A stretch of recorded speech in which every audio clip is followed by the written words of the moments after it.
And in case of the ESXi hosts, the the VMware provides their own modules to start to carry on the system.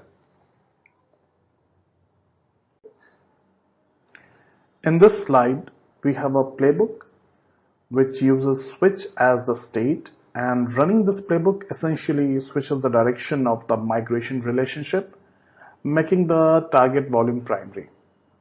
So in the last slide, we saw that we triggered the initiate relationship or initiate migration, and which resulted in creating the volume and then eventually starting the relationship.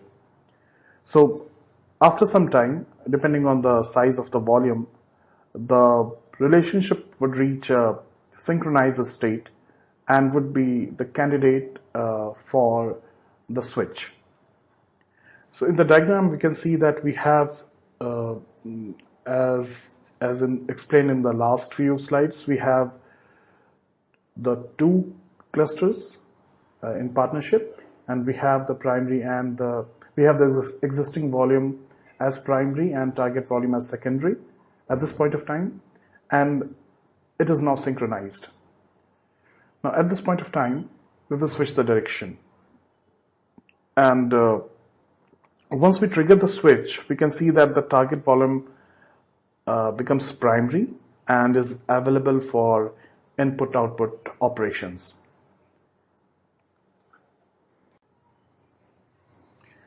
The cleanup is the last and the third step in the managed migration cycle, if you can say that, for the lack of a better word.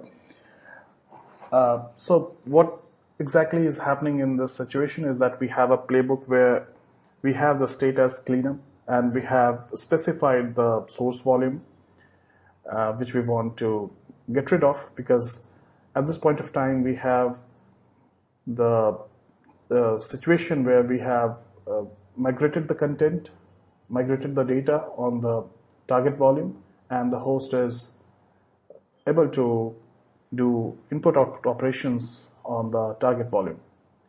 Now, of course, this can be considered an optional step in a way that if we want to retain the existing volume, then perhaps we would not want to go with this particular step. But if we want to get rid of the existing volume, then this playbook with the state cleanup should be triggered so that it eventually deletes the old primary, and thus completing the cleanup process.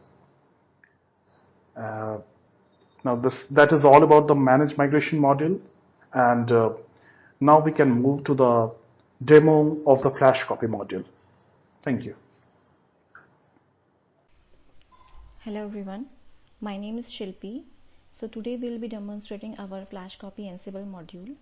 The module creates a snapshot and clone both of any provided source volume. For this demo purpose, we'll be showing how to create the snapshot of an existing source volume. Here we have two playbooks, snapshot create and start snapshot. In snapshot create, we have used our flash copy module, Ansible module. This module lets user to create the snapshot of an existing source volume. The source volume must exist before using this module. So here I have taken 3 source volumes. This module will create the flash copy mapping between the source volume and the target volume. The target volume will be created by this module itself.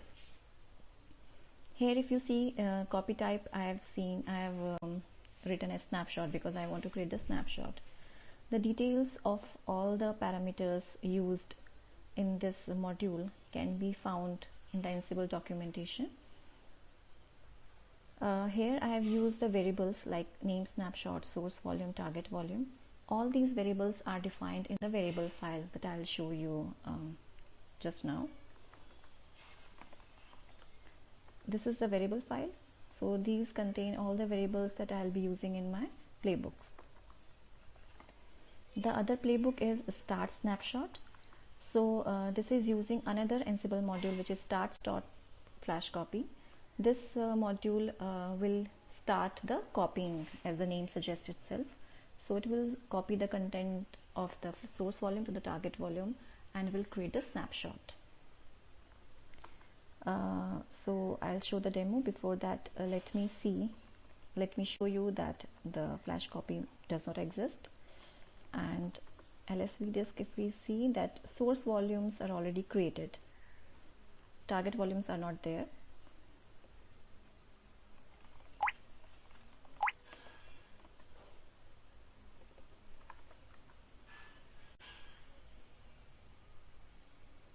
So the first task in the playbook is to obtain an authentication token.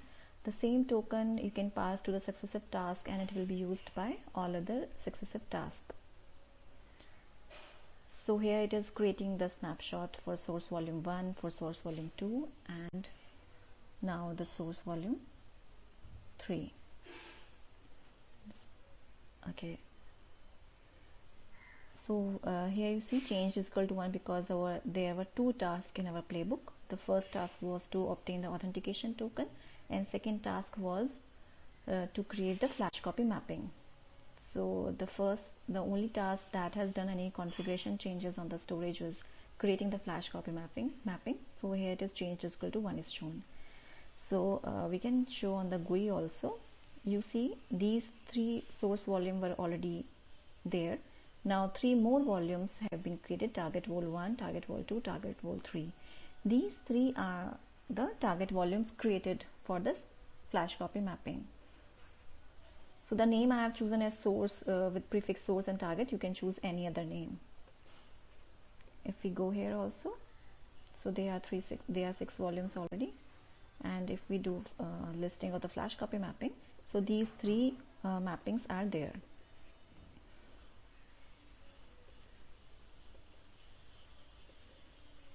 Okay, so now let's do another which is start snapshot.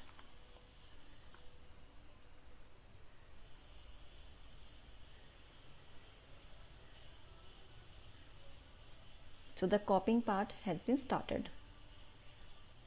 Once it is done, then we'll go to the GUI to see the changes.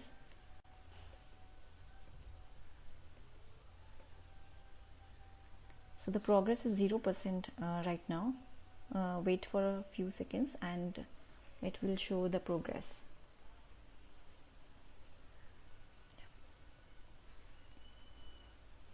So the snapshot 1 it is completed, snapshot 3 is completed, and the timestamp is already there.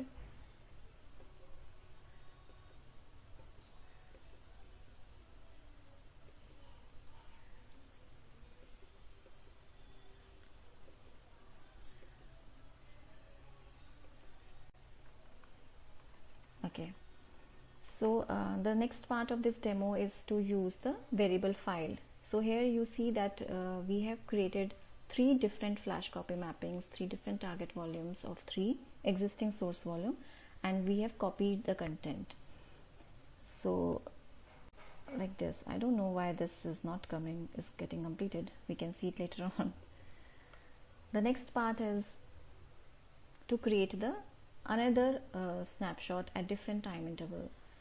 So I'll just go and change the variable file here, keeping the same source volume. I want the snapshot of the same source volume. So I have just changed the target volume and I have changed the name of the flash copy mapping.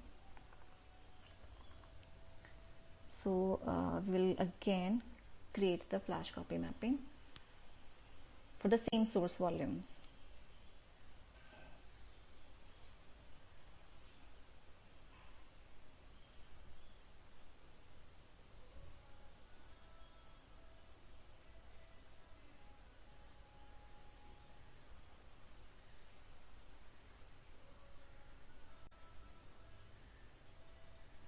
Yep. Let's go to the GUI. See, it is now completed. Maybe it is because of some network connectivity issue, but it is now copied. So if we go to the volumes,